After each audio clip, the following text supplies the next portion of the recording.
Oke, tes. Sudah cukup jelas, Mbak?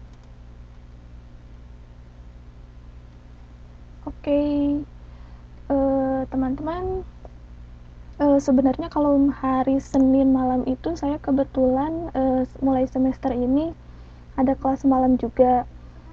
Kalau misalnya kira-kira diganti jadwalnya, teman-teman bisanya hari apa ya? Yang malamnya kira-kira teman-teman kosong. Selain selain Senin malam dan Selasa malam.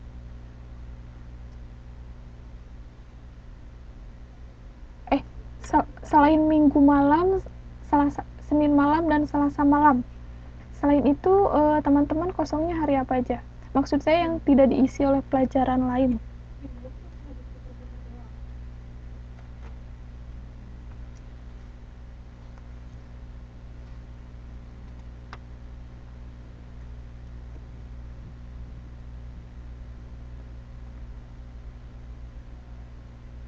Gitu ya. Kalau hari hmm, Rabu malam itu pelajaran siapa? Rabu malam IPA. IPA itu Pak Andri ya? Oh, IPA dan matematika. Oke, kalau misalnya Kamis malam?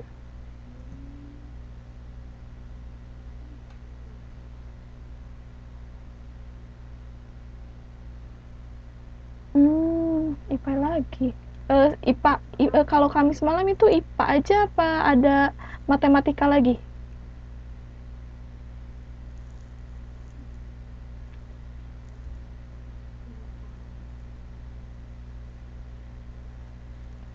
Oh, jadi Rabu matematika, Kamis IPA.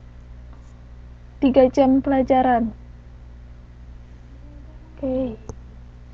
Hmm, oke, nanti mungkin saya coba diskusikan dengan guru yang bersangkutan, barangkali bisa ditukar karena eh, Senin malam dan Selasa malam ini kebetulan semester ini jadwalnya lumayan padat, jadi saya takutnya mungkin sekarang karena semester awal masih masih agak bisa, takutnya nanti setelah semester berjalan semakin padat juga keteteran kan, kita juga yang rugi gitu. Maksudnya saya takutnya tidak bisa menghadiri banyak bolosnya, nanti juga susah lagi mencari jadwal untuk kelas pengganti.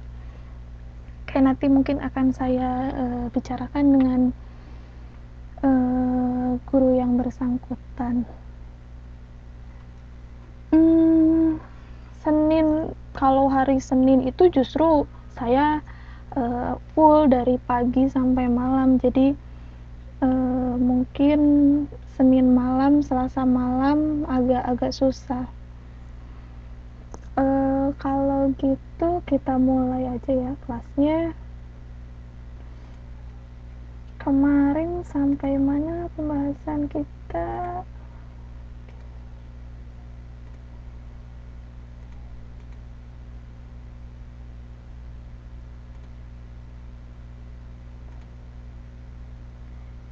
Yang ini sudah.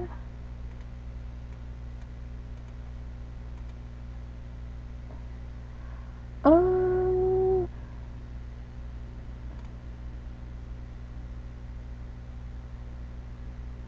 ini sudah ya.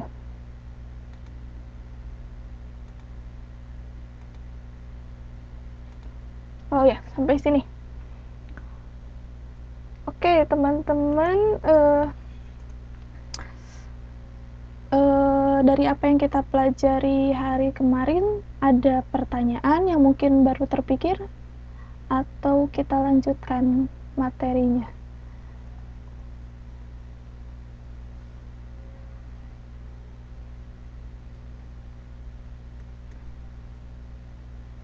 Ada yang ingin ditanyakan? Barangkali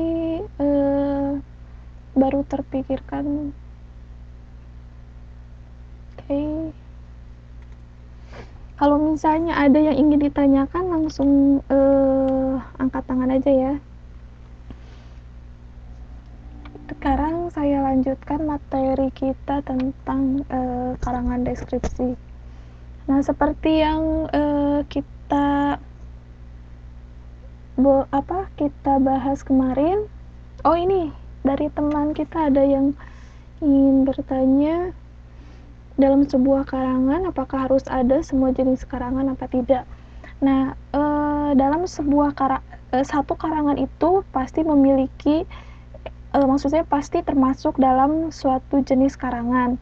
Namun tidak ada, maksudnya sampai sejauh ini saya tidak menemukan ada satu karangan yang terdiri dari berbagai jenis karangan. Kalau misalnya karangan tersebut karangan deskriptif, pasti hanya karangan deskriptif saja, tidak disebut karangan deskriptif dan naratif. Atau kalau misalnya karangan tersebut argumentatif, maka karangan tersebut ya disebut sebagai karangan argumentatif saja. Tidak ada karangan yang merupakan perpaduan antara dua jenis karangan. Jadi teman-teman ketika diminta untuk memilih jenis karangan apakah karangan ini, maka teman-teman hanya bisa menjawab satu jenis karangan.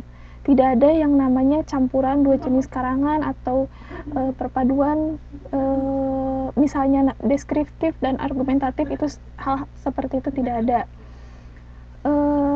Itu mungkin penjelasan dari saya. Ya, maksudnya tidak ada yang mencampurkan deskriptif dan argumentatif, itu tidak ada dalam satu karangan yang sama, kecuali mungkin karangan tersebut karangan yang panjang seperti misalnya skripsi di bab 1 kan mungkin gaya penulisannya seperti ini, bab selanjutnya juga berbeda. Tapi kalau misalnya satu artikel atau satu karangan pendek, itu biasanya merupakan bagian dari satu jenis karangan. Oke. Kalau misalnya teman-teman ada yang sudah punya LKS-nya, teman-teman bisa buka halaman 27.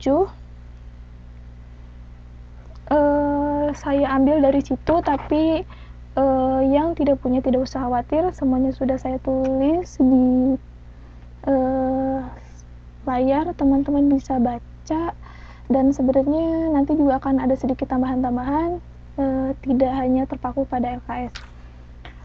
Nah, mari kita lanjutkan pembahasannya. Seperti yang kemarin saya ulas sedikit, karangan ini ada dua jenis. Yang pertama karangan deskriptif teknis ekspositori. Kemudian apa yang dimaksud dengan karangan deskriptif teknis ekspositori? Untuk gampangnya biar teman-teman mudah, kalau teman-teman menemukan suatu karangan deskriptif yang menerangkan suatu objek secara berurutan atau sistematis, maka karangan itulah yang disebut karangan deskriptif teknis ekspositori.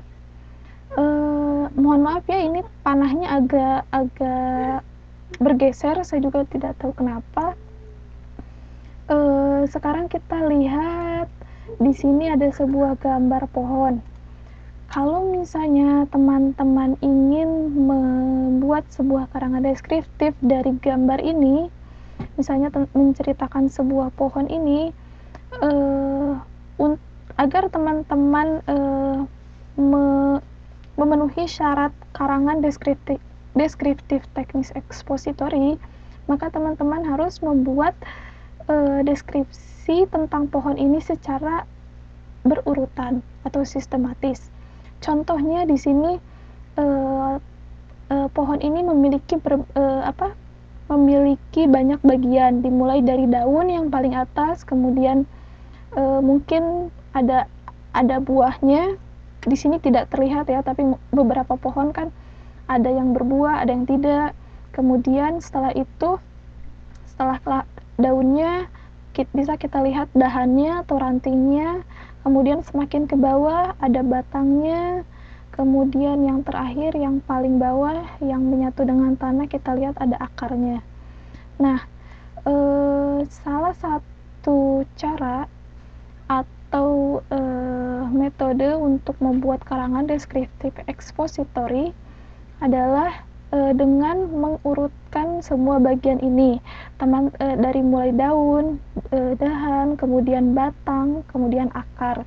Nah, ini adalah sepenuhnya hak teman-teman untuk memilih apakah itu mengurutkan dari atas ke bawah atau dari bawah ke atas, itu tidak masalah. Teman-teman bisa memulai dengan daun, kemudian menerangkan dahannya, rantingnya seperti apa, kemudian dilanjutkan dengan batangnya, wujudnya seperti apa, dan akarnya yang terakhir, ataupun teman-teman mulai dari akarnya, kemudian berlanjut ke batang, ke atas, ke dahan, kemudian yang paling atas ke bagian daunnya. Nah, yang penting teman-teman menjelaskannya secara berurutan, tidak dimulai dari daun kemudian langsung loncat ke akar, loncat ke tengah, ke dahan, itu namanya tidak berurutan. Nah, inilah yang dimaksud dengan jenis karangan deskriptif teknis ekspositori. Cukup mudah dipahami ya, saya kira. Yang penting objek yang hendak dideskripsikan dijelaskan secara berurutan, maka karangan tersebut sudah memenuhi syarat sebagai karangan deskriptif teknis ekspositori. Oke, sampai situ ada pertanyaan?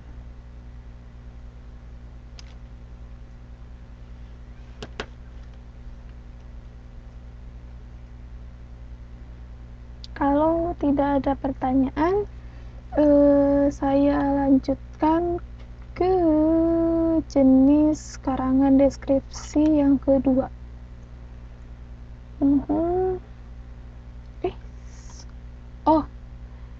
Sebelumnya ada satu lagi contoh di sini. Untuk lebih jelasnya, ada satu contoh lagi di sini, bisa teman-teman lihat di layar. Ada sebuah gambar, cukup jelas kan ya gambarnya, semuanya bisa lihat. Oke, nah di sini ada sebuah gambar pantai. Pantainya adalah Pantai Mojopahit yang ada di Mojokerto. Teman-teman bisa perhatikan gambar yang ditampilkan di sini. Ada sebuah pantai, kemudian ada tebing dan karang, pantainya biru, pasir dan lain sebagainya. Nah, pantai ini kemudian akan kita terjemahkan dalam sebuah karangan deskriptif. Bisa teman-teman lihat di sini karangan deskriptif dari gambar yang baru saja saya tampilkan. Oke, mungkin teman-teman bisa baca dulu.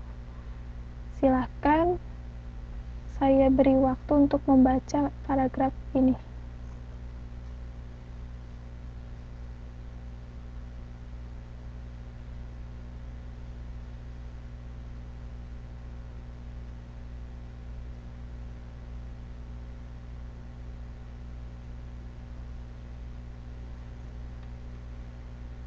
Kalau misalnya sudah selesai membaca, beritahu ya.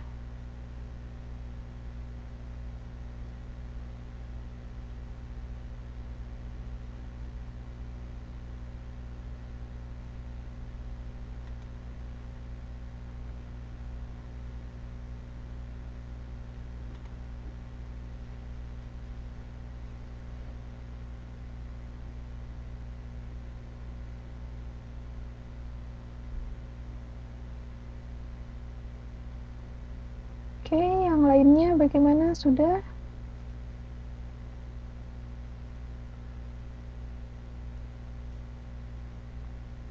Sip.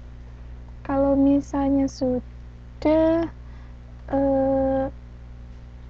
kita lihat di sini bersama-sama paragrafnya. dari paragraf atau karangan deskriptif tentang Pantai Mojopahit ini, teman-teman bisa lihat satu penjelasan yang sistematis atau berurutan. Pertama-tama di sini si penulis menjelaskan tentang pemandangan atau keadaan Pantai Mojopahit, di mana dia menjelaskan di sebelah kirinya terdapat sebuah tebing dan di sebelah kanannya terhampar batu karang. Nah, di sini yang pertama si penulis menjelaskan tentang pemandangannya. Kemudian setelah itu si penulis juga menjelaskan mengenai keadaan pantai ini yang tidak pernah sepi dari pengunjung. Nah, di bagian selanjutnya dan yang terakhir, setelah itu si penulis menjelaskan bahwa banyak aktivitas yang dapat kita lakukan di pantai ini. Di antaranya ada bermain pasir, naik kuda, melihat matahari terbenam, dan lain-lain. Nah, di sini dapat kita lihat ya, pertama-tama si penulis menjelaskan sesuatu yang bersifat global seperti pemandangan, kemudian semua yang dilihat pertama kali oleh indera penglihatan kita. Kemudian yang selanjutnya penulis juga setelah menjelaskan mengenai keadaan pemandangannya, penulis menjelaskan mengenai aspek pariwisatanya, di mana banyak sekali wisatawan yang datang ke pantai ini untuk menikmati keindahan pantai. Nah, setelah membahas mengenai turis atau pengunjung atau wisatawan dari pantai ini, kemudian si penulis menjelaskan kegiatan-kegiatan yang dapat dilakukan oleh si pengunjung-pengunjung ini. Nah, jadi beliau menjelaskan dari hal yang global, yang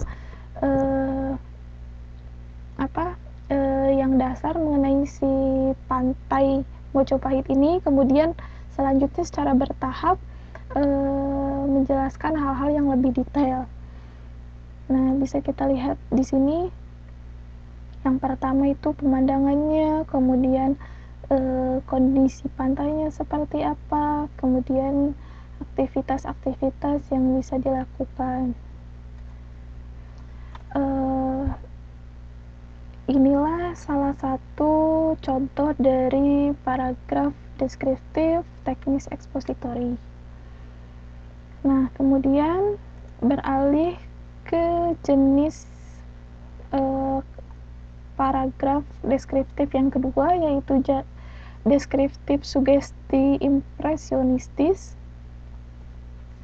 Oke, yang telat silakan masuk dan bergabung. Di sini karangan deskriptif sugesti impresionistis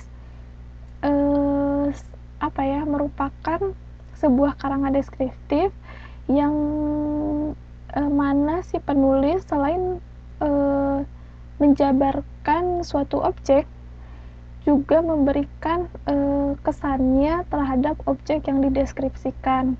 Nah, kalau misalnya tadi dari gambar pohon ini, si penulis mendeskripsikan pohon ini kepada sebuah penjelasan yang sistematis, maka dalam jenis karangan deskriptif sugesti impresionistis, si pengarang menambahkan kesannya, opininya, pendapatnya terhadap objek pohon ini. Misalnya ketika ada sebuah gambar pohon ini, penulis menambahkan sebuah pendapat. Di sini agak kegeser tulisannya, jadi saya ketik ulang.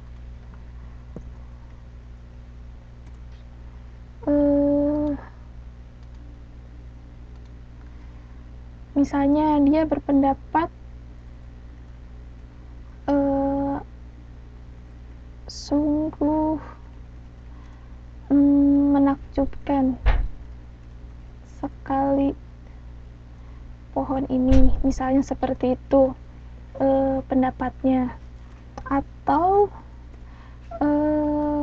bisa saja si penulis juga memberikan komentar pohon ini memberikan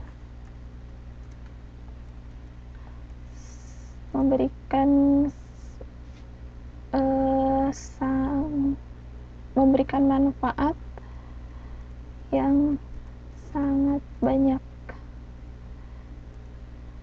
Nah, komentar-komentar seperti ini tidak dibatasi komentarnya seperti apa,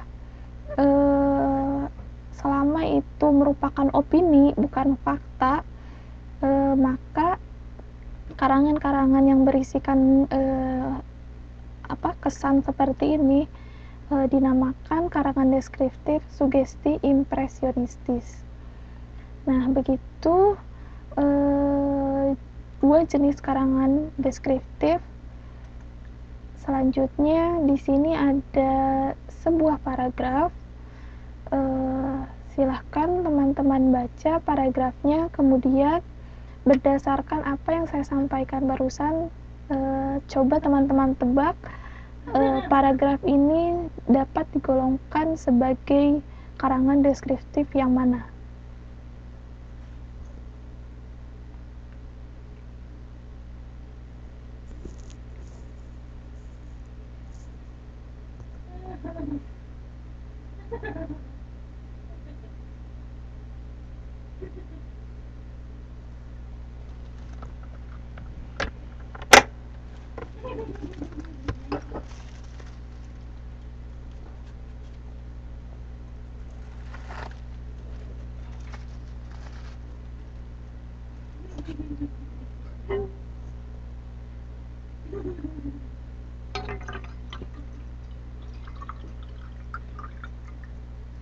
Sudah selesai bacanya?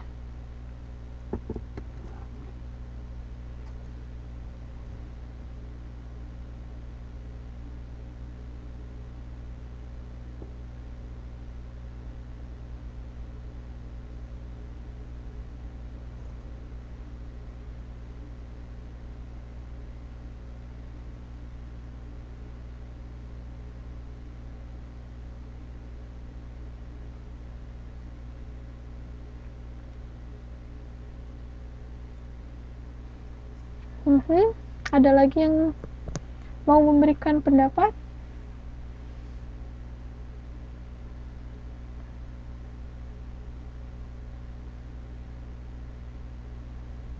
Oke, sepertinya di sini terbagi dua.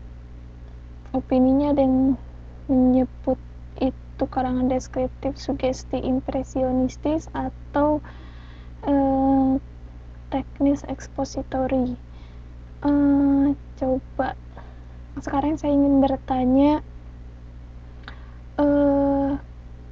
kepada teman-teman yang menjawab A, karangan deskriptif, sugesti, impresionistis.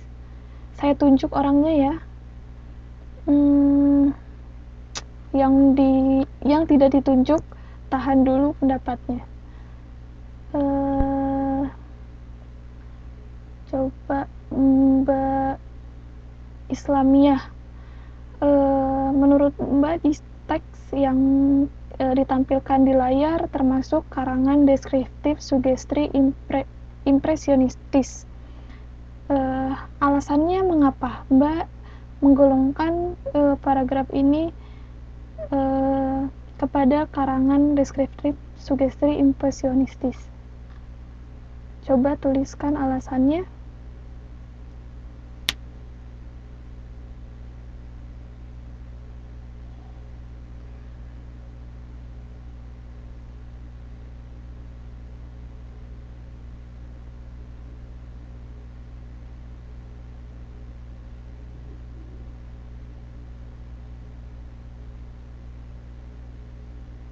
Halo Mbak Islamiyah.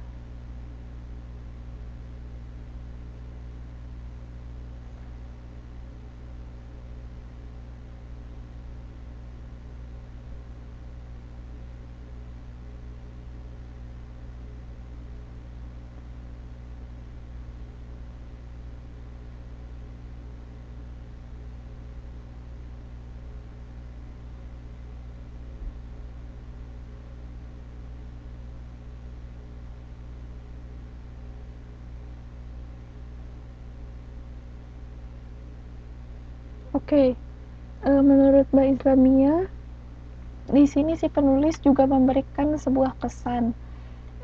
Bisa disebutkan Mbak kesannya ada di kalimat yang mana?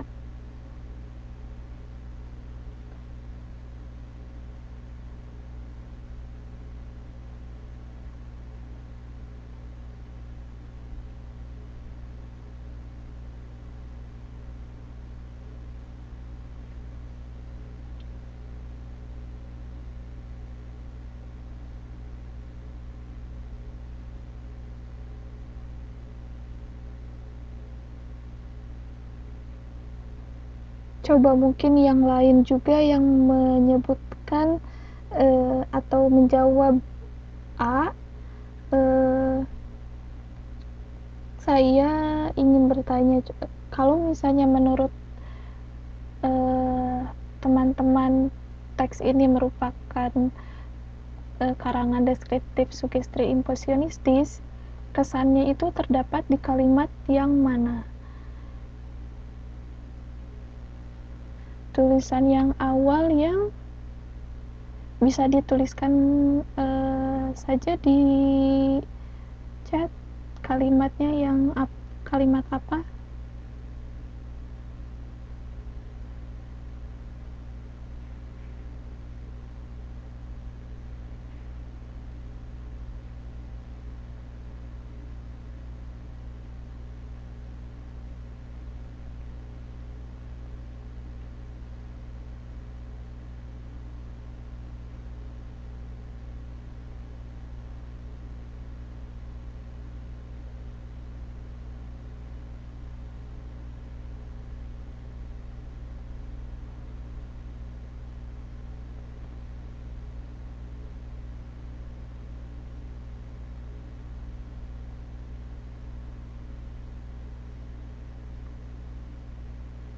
Oke, mungkin teman-teman yang lain bisa dibantu bagi yang menjawab A, kesannya itu ada di kalimat yang mana?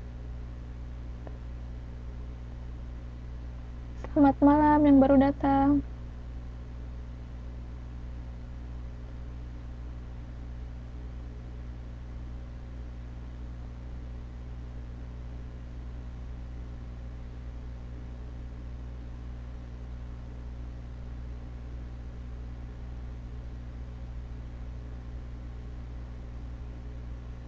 Oke, di sini ada yang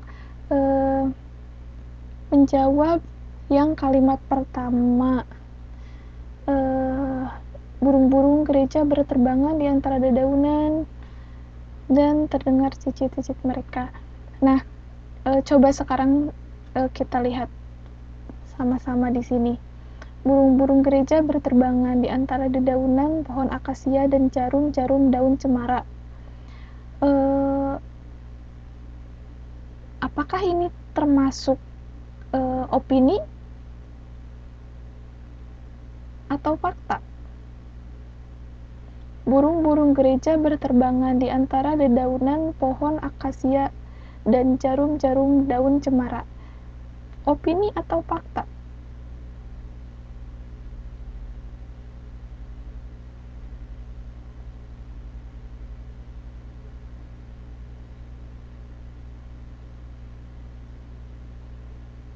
Oke, teman-teman, burung-burung gereja yang berterbangan ini saya kira merupakan fakta ya, bukan opini. Karena opini itu biasanya suatu ide yang belum tentu terjadi di kehidupan nyata. Misalnya kalau kita menyebutkan sesuatu itu jelek, sesuatu itu buruk, atau sesuatu itu bagus, sesuatu itu baik, itu bisa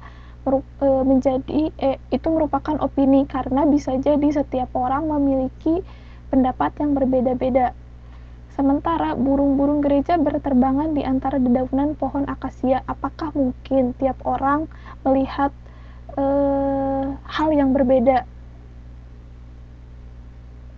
Tidak mungkin kan, karena ketika kita menyebutkan suatu kalimat itu opini, maka kalimat tersebut adalah suatu hal yang mungkin setiap orang melihatnya dengan perspektif yang berbeda. Misalnya kalau kita menyebutkan burung itu cantik atau burung itu jelek. Emang ada burung yang jelek? Nggak, maksud saya misalnya kita ganti baju itu cantik atau baju itu feminim atau baju itu terlihat mahal, baju itu elegan. Nah, kata-kata sifat seperti ini termasuk salah satu ciri opini, karena setiap orang bisa memaknai atau memiliki perspektif cara pandang yang berbeda. Tapi kita lihat di sini sama sekali tidak ada kata sifat, yang ada hanya penggambaran suatu kejadian di mana burung-burung gereja banyak yang berterbangan di antara pohon akasia. Jadi saya kira ini sama sekali bukan opini, ini fakta. Begitu pula dengan kalimat selanjutnya, di situ dijelaskan mengenai cicit-cicit burung ini di antara berbagai suara. Nah, ini adalah sebuah penggambaran sebuah kejadian yang mana termasuk fakta bukan opini. Oleh karena itu, dalam paragraf ini kita tidak menemukan sama sekali adanya kesan atau opini dari si penulis, yang ada hanya deskripsi atau gambaran sebuah kejadian atau peristiwa. Nah, oleh karena itu, jawaban yang tepat dari pertanyaan ini adalah B, karangan deskriptif teknis ekspositori. Seperti itu. Ada yang ingin ditanyakan sampai sini?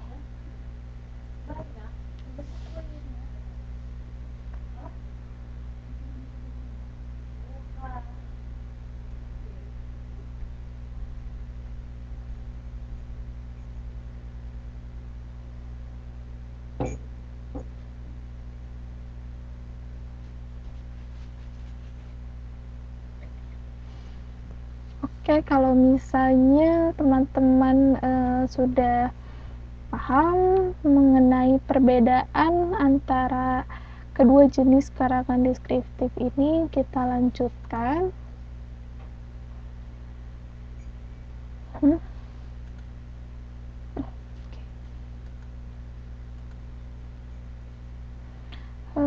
Ke pertanyaan selanjutnya. Di sini ada satu pertanyaan lagi. Coba teman-teman simak pertanyaannya. Silahkan dibaca. Yang sudah selesai baca, beritahu saya.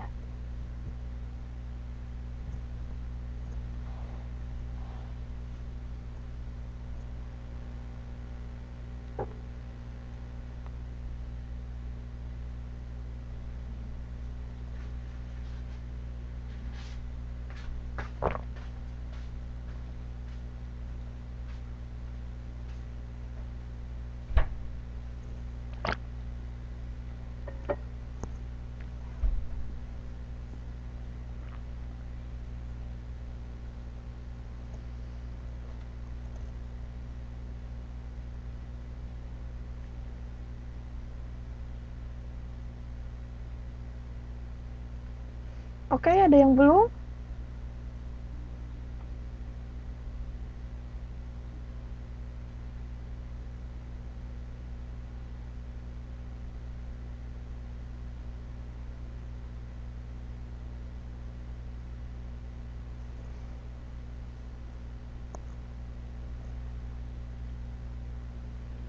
Kalau misalnya sudah, kita lihat pertanyaannya. Pertanyaannya sama seperti yang tadi. Menurut teman-teman, teks yang barusan kalian baca termasuk jenis karangan deskriptif yang mana?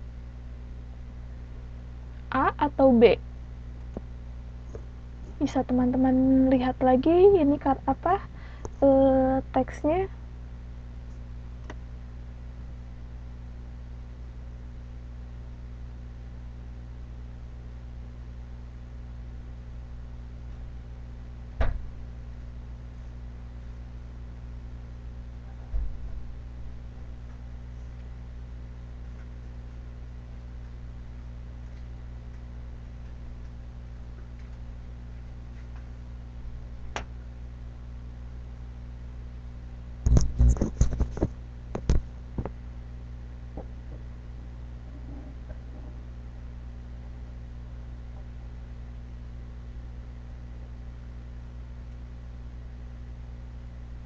Oke, ada lagi yang belum menjawab?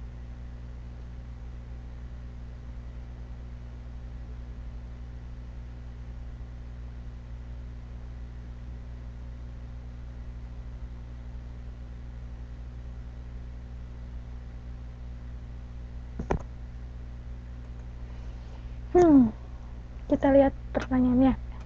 Jawaban yang benar teks tersebut dapat digolongkan sebagai,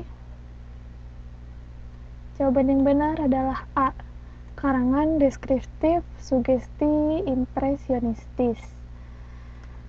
Nah,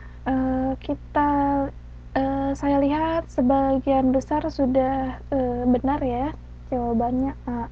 Kita lihat bersama-sama kembali ke paragrafnya. Bisa teman-teman lihat di sini, saya kira berbeda sekali ya cara atau gaya si penulis memaparkan karangan yang tadi, yang pertama, dan karangan yang ini. Kalau yang ini, si penulis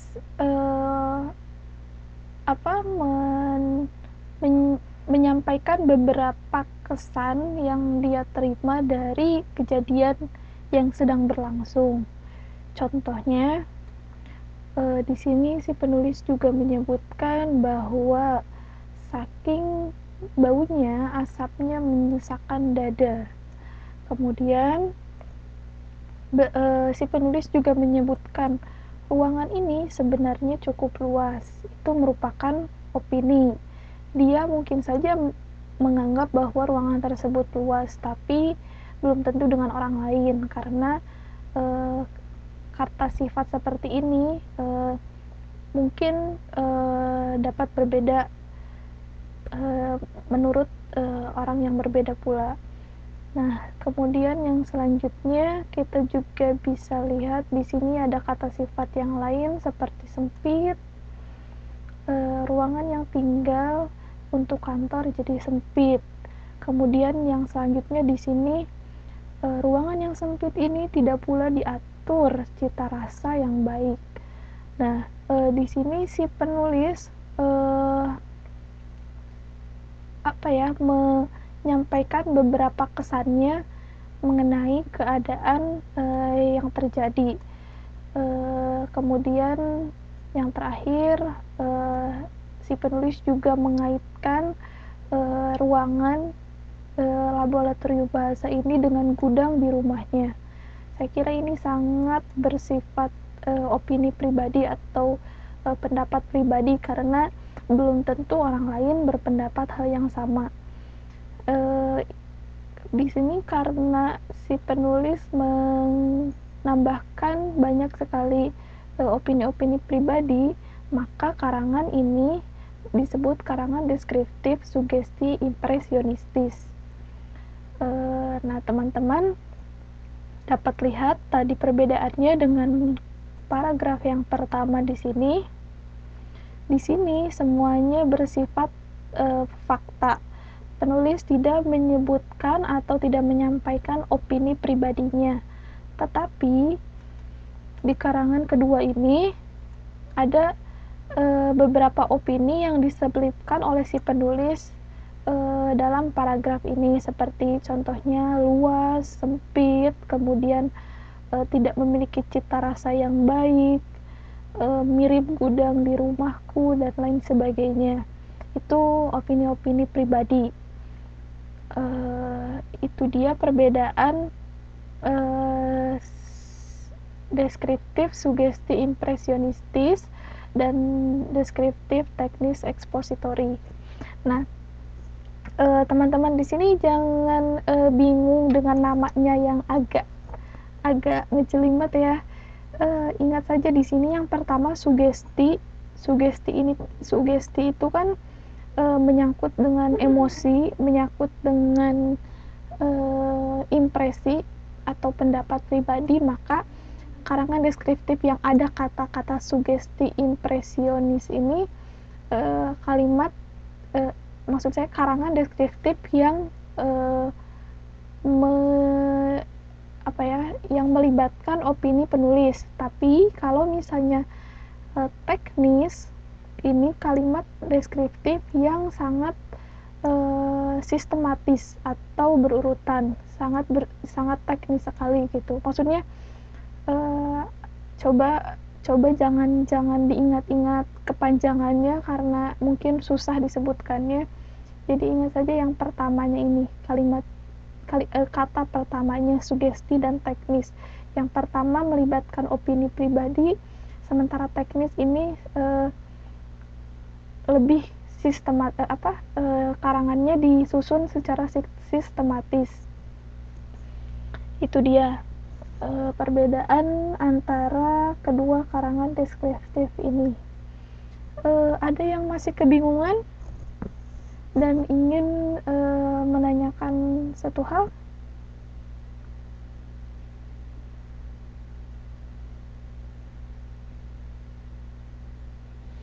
Nah, opini itu kata lain dari pendapat. Pendapat itu artinya suatu hal, suatu ide, suatu gagasan yang mungkin masih maksudnya tidak bersifat mutlak. Setiap orang bisa memiliki opini dan pendapat yang berbeda-beda. Kalau misalnya suatu hal itu fakta, ia bersifat mutlak, jadi tidak bisa diganggu-gugat. Fakta misalnya Presiden Indonesia adalah Jokowi, itu adalah fakta, sesuatu yang bersifat mutlak, tidak bisa diganggu-gugat, semua orang tahu, semua orang memiliki semua orang setuju kalau misalnya Jokowi adalah Presiden Indonesia, itu fakta. Tapi kalau misalnya opini, itu adalah pendapat, seperti Jokowi adalah presiden yang baik. Itu adalah opini, karena mungkin sebagian orang yang lain berpendapat Jokowi bukan presiden yang baik. Untuk lebih gampangnya, mungkin biasanya opini itu melibatkan kata-kata sifat seperti baik, buruk, jelek, bagus. Itu kata-kata sifat yang yang mungkin yang bersifat relatif. Setiap orang bisa memiliki pendapat yang berbeda-beda. Nah, seperti itu perbedaan opini dan fakta. Kemudian coba dijelaskan Mbak Hainul yang masih bingungnya yang sebelah mananya.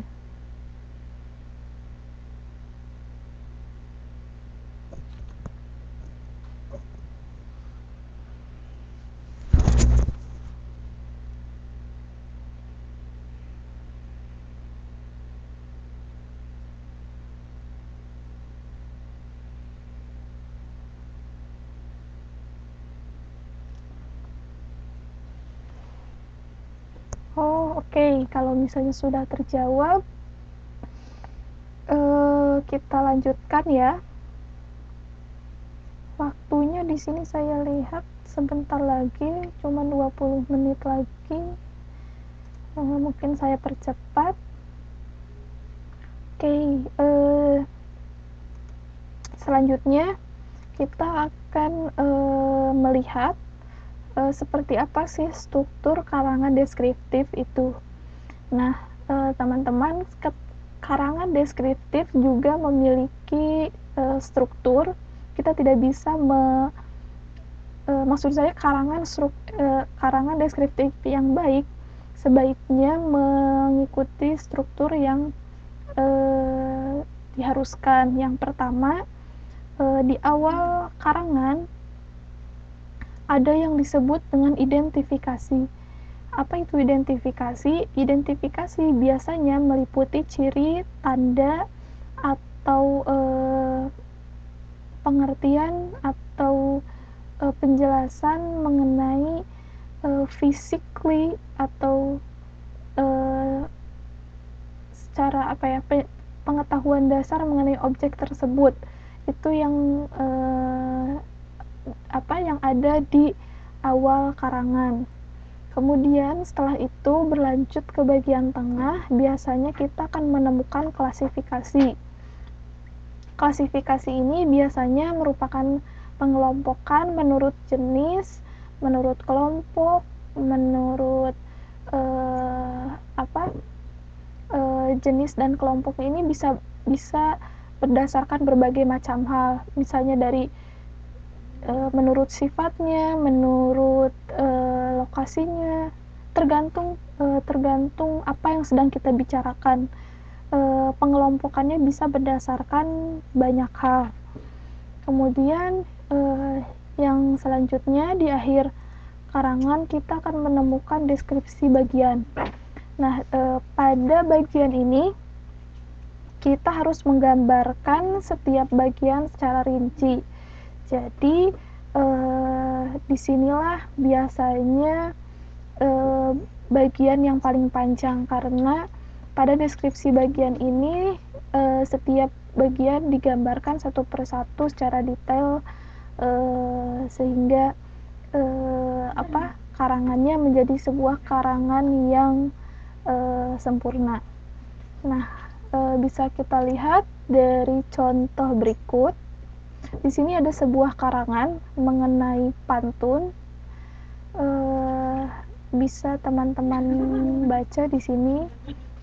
Pantun terdiri atas dua bagian, yaitu sampiran dan isi.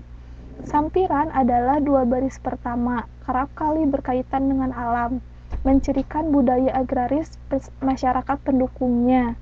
Misalnya air, hujan, dan hulu, dan biasanya tidak punya hubungan dengan bagian kedua yang menyampaikan maksud selain untuk mengantarkan rima atau sajak. Dua baris terakhir merupakan isi yang merupakan tujuan pantun tersebut. Nah, kita bisa lihat secara bersama-sama di sini identifikasi dari sebuah karangan tentang pantun ini. Pada bagian ini si penulis menggambarkan bagian pantun, yaitu sampiran dan isi. Kemudian dia juga menyampaikan apa itu yang dimaksud dengan sampiran dan begitu pula isi. Ini merupakan pengetahuan dasar atau pendahuluan sebelum kita membahas pantun lebih dalam. Nah, sekarang kita lihat yang berikutnya pada bagian klasifikasi.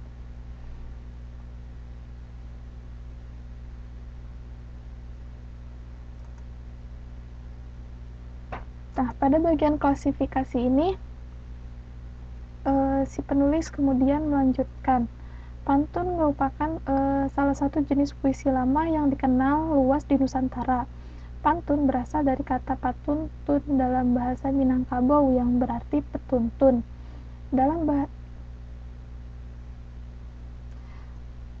Maaf teman-teman, sepertinya terbalik ya. Harusnya yang ini mohon maaf, ini terbalik. Harusnya yang ini adalah identifikasi.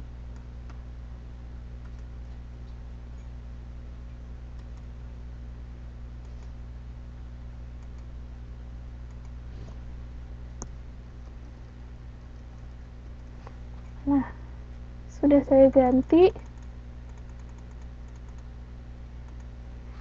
Yang paragraf ini merupakan paragraf identifikasi, bukan klasifikasi. Jadi di paragraf identifikasi ini si penulis menjelaskan latar belakang atau gambaran umum mengenai pantun yang merupakan sebuah puisi lama yang dikenal luas di Nusantara. Nah, kemudian si penulis juga menjelaskan asal kata pantun yang berasal dari kata patuntun dalam bahasa Minangkabau yang berarti penuntun. Kemudian dalam bahasa Jawa dikenal sebagai parikan, dan dalam bahasa Sunda dikenal sebagai paparikan, sementara bahasa Batak sebagai umpasa, dibacanya upasa. Nah, ini identifikasi dari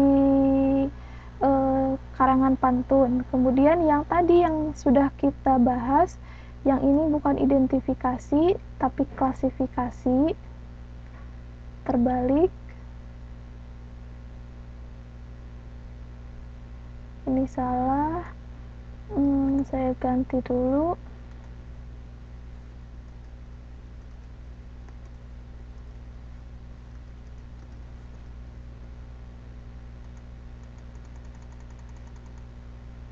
Nah, yang ini klasifikasi. Kenapa klasifikasi? Bisa kita lihat bersama-sama di sini.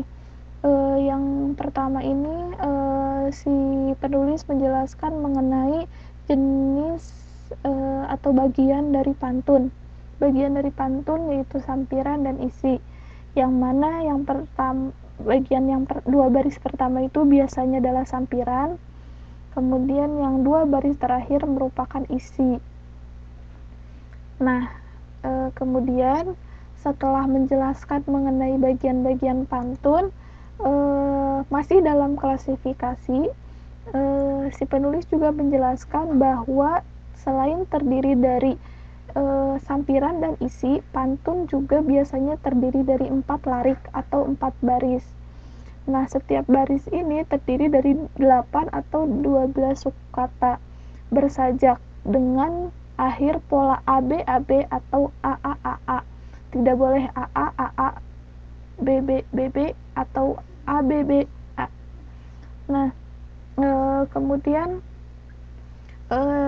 beliau juga menjelaskan bahwa pantun merupakan bahasa lisan. Namun sekarang juga mulai dijumpai pantun tertulis. Nah, bisa kita lihat juga di sini klasifikasi ini cirinya tadi ada bagian-bagian, maksudnya menjelaskan bagian, bisa menjelaskan jenis. Nah, tadi yang pertama menjelaskan mengenai pembagian pantun kepada pembagian pantun, yaitu 2 baris pertama sebagai sampiran dan 2 baris terakhir sebagai isi. Kemudian di sini si penulis juga melanjutkan untuk mengklasifikasikan pantun yang terdiri dari 4 baris, setiap baris terdiri dari 12 suku kata dengan suatu pola tertentu. Nah, ini adalah klasifikasinya. Terakhir, kemudian si penulis akan menjelaskan setiap bagian dengan rinci. Nah, tadi kan dijelaskan dalam klasifikasi bahwa pantun terdiri dari sampiran dan isi. Nah, dalam deskripsi bagian ini, pada bagian terakhir ini, si penulis kemudian menjelaskan lebih lanjut mengenai sampiran atau isi yang dia ungkapkan di bagian sebelumnya. Nah, di sini ada bentuk pantun. Yang pertama itu sampiran. Nah, kemudian dia memberikan contohnya di sini sampirannya seperti apa. Ke hulu membuat pagar, jangan terpotong bagian batang durian. Nah, kemudian selanjutnya dia juga menyebutkan isinya, bagian isinya. Cari guru tempat belajar supaya jangan sesal kemudian. Nah, ini contohnya. Jadi yang dinamakan dengan deskripsi bagian ini adalah penjelasan mengenai setiap bagian sejelas-jelasnya. Bisa penjelasan itu tidak terbatas harus dijelaskannya dengan cara apa, bisa menggunakan contoh seperti dalam pantun ini, bisa juga dengan menjelaskannya, misalnya menjelaskan prosesnya, menjelaskan deskripsinya, tidak ada batasan. Yang penting dijelaskan sejelas-jelasnya. Nah, kemudian yang selanjutnya seperti ini contohnya. Selain dengan contoh, deskripsi bagiannya ini dijelaskan juga dengan cara yang lain. Di sini si penulis menjelaskan bahwa sampiran digunakan untuk menyiapkan rima dan irama untuk mempermudah pendengar memahami isi pantun. Dalam hal kata pagar dan belajar, rima dan irama yang terkait. demikian juga durian dan kemudian, sehingga larik-larik dalam bait tersebut membentuk persajakan AB AB. Nah, itu dia deskripsi bagian dari tulisan mengenai pantun ini. Saya kira cukup. Kita sekarang lihat latihannya.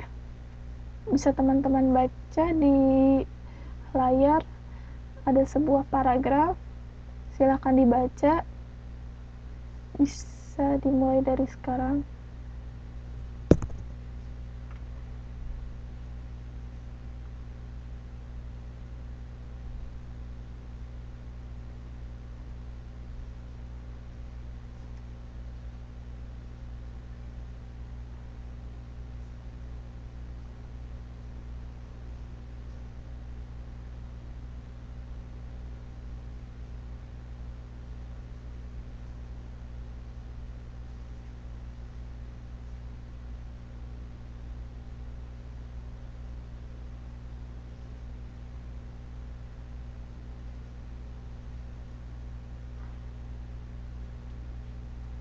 Tulisan ini bersambung ke halaman berikutnya. Ada yang belum? Kalau misalnya sudah semua, saya ganti ke halaman berikutnya.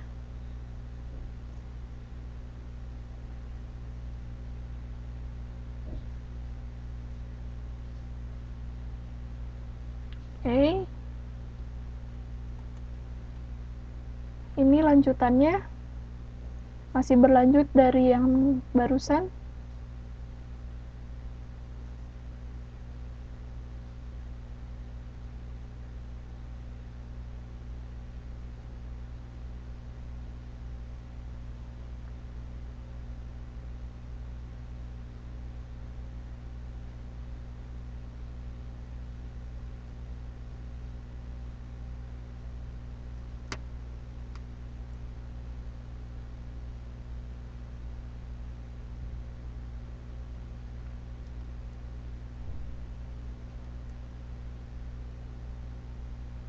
Oke. Kalau sudah, bisa teman-teman lihat di sini pertanyaannya, tolong dijawab.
Oke, yang lain jawabannya mana?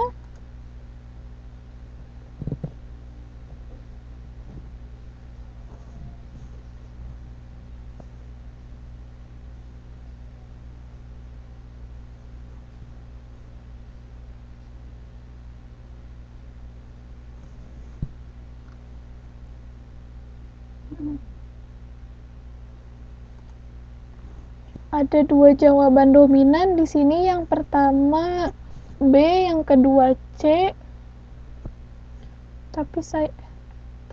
Tapi rasanya seimbang.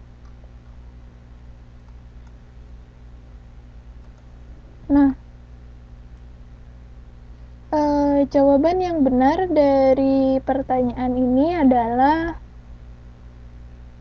C. Deskripsi bagian. Kenapa? Mungkin teman-teman di sini sedikit terkecoh karena ada apa?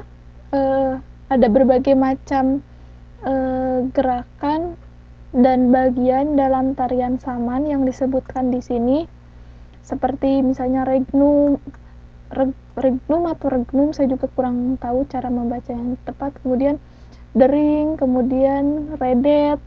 Nah, mungkin karena melihat berbagai macam jenis klasifikasi ini, teman-teman terkecoh sehingga menyebutkan bahwa ini adalah klasifikasi. Tapi padahal jawaban yang benar dari pertanyaan ini adalah deskripsi bagian. Kenapa? Karena di sini si penulis menjelaskan pengertian dari setiap bagian. Betul sekali Mbak Sela. Di sini ada gambaran setiap bagian. Regnum itu apa, dering itu apa, kemudian redet itu apa, kemudian selanjutnya ada sek, saur. Nah, dijelaskan setiap klasifikasi itu apa. Kalau misalnya klasifikasi biasanya hanya disebutkan bagian-bagiannya itu apa saja, tapi tidak dijelaskan. Tapi dalam deskripsi bagian, setiap klasifikasi itu, setiap bagian itu dijelaskan satu persatu, sehingga jawaban yang tepat untuk pertanyaan ini adalah C, deskripsi bagian. Oke, ada pertanyaan sampai sini?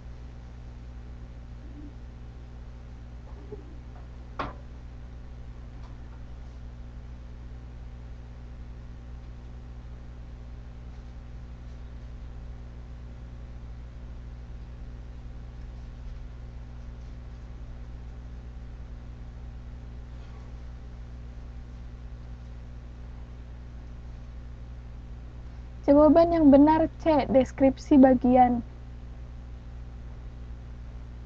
Karena setiap bagian dijelaskan secara gamblang satu persatu. Kalau misalnya klasifikasi, biasanya tidak dijelaskan.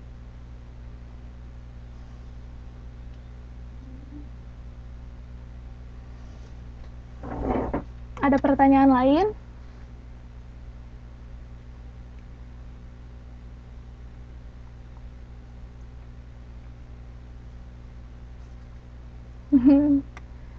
Gak apa-apa, namanya juga belajar. Kalau misalnya salah, berarti itu artinya ada satu lagi yang kita ketahui dari kesalahan kita.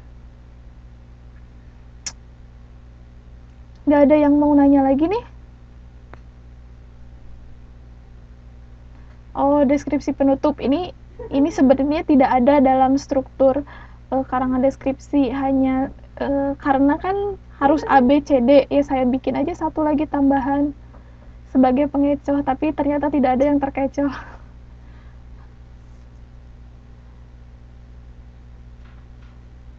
Ya, sabar bentar, videonya nanti saya putar.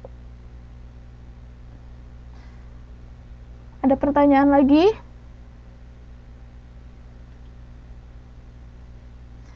Sip, kalau misalnya tidak ada yang bertanya, berarti udah pinter ya. Nanti kalau misalnya ada pertanyaan lagi, jangan sampai salah lagi.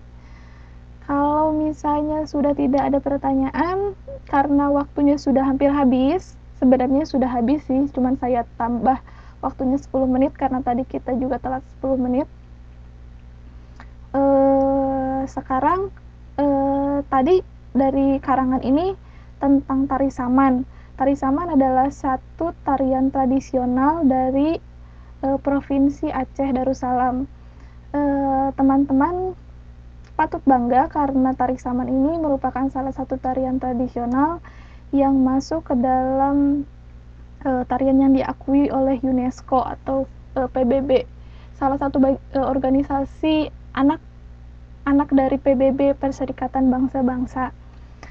Nah, kalau teman-teman penasaran seperti apa tari saman, Di sini saya ada sebuah video rekaman tari saman yang ditampilkan oleh mahasiswa MTUST kemarin pada acara pameran kebudayaan Indonesia. Teman-teman bisa lihat di sini sebagai salah satu sharing aja. Seperti inilah tari saman.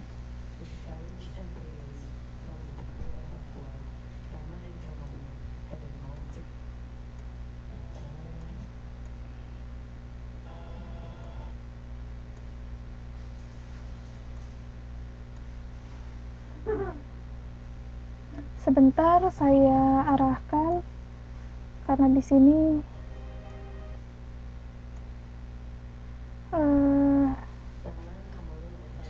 nah,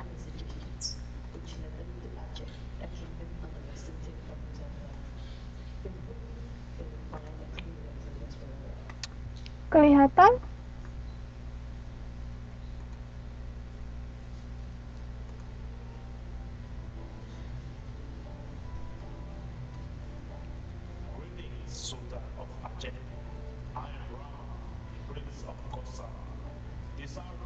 saya percepat ya langsung ke tariannya.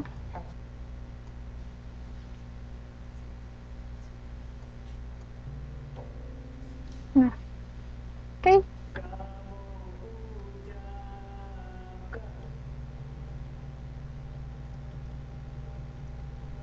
Oh, nggak bisa ya di tablet. Berarti Mbak harus nonton sendiri.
Nggak apa-apa, yang nggak punya nanti cari.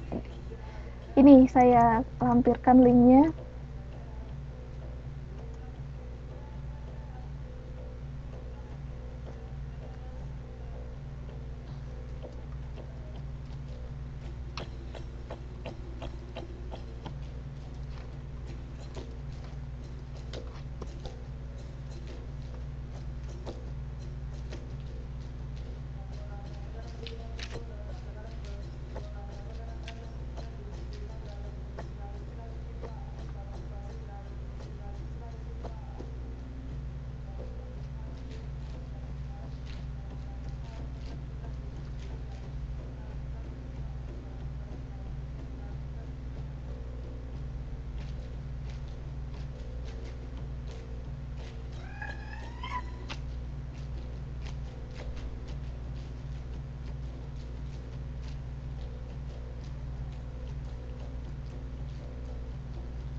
Ya,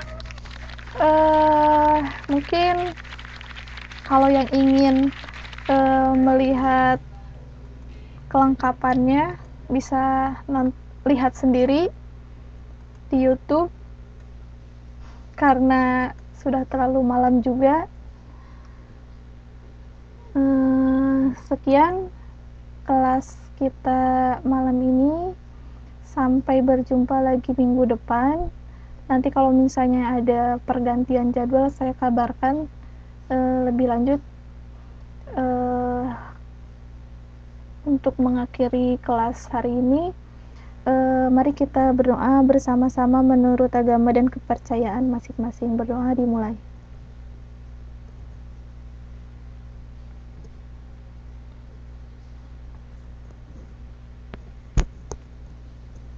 Berdoa selesai. Semoga apa yang kita pelajari memberikan kita manfaat di kemudian hari. Amin ya robbal alamin. Selamat malam teman-teman, jaga kesehatan dan jangan lupa untuk mereview ulang rekaman pembelajaran kita kalau misalnya tidak ada yang masih ada yang kurang dimengerti, dan jangan malu-malu untuk bertanya. Setiap ada yang tidak dimengerti segera tanyakan sebelum berkepanjangan sampai nanti UAS. Oke, selamat malam teman-teman. Assalamualaikum warahmatullahi wabarakatuh.